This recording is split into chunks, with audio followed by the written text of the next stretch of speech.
প্রচুর বড় বড় সাইজের আইবল এবং বিভিন্ন প্রজাতির মাছ দেখা যাচ্ছে। এই জায়গাটায় একবারে পানি শুকিয়ে ফেলা হচ্ছে না, কারণ ছোট মাছগুলি একটি ছোট জাল পেতে ধরে নেওয়া হচ্ছে দেখছেন। ধীরে ধীরে ছোট মাছগুলি ধরে নেওয়া হবে এবং তারপরে এই জায়গাটায় পানিটি শুকিয়ে প্রচুর পরিমাণে বড় বড় সাইজের মাছগুলি ধরা হবে এবং অনেকগুলি বড় বড় সাইজের আইবল এবং বিভিন্ন প্রজাতির মাছ আমরা দেখতে পাচ্ছি এই জায়গাটায়।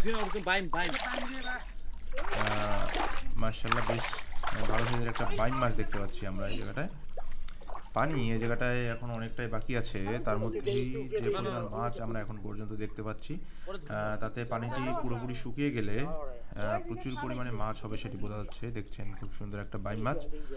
কে কে এই বাইম মাছ খেতে পছন্দ করেন এবং গ্রামীণ পরিবেশে এরকম মাছ ধরতে পছন্দ করেন অবশ্যই কমেন্ট করে জানাবেন, এবং আমাদের ভিডিওগুলি ভালো লাগলে অবশ্যই আমাদের পেজটি ফলো দিয়ে আমাদের সাথেই থাকবেন। ধন্যবাদ।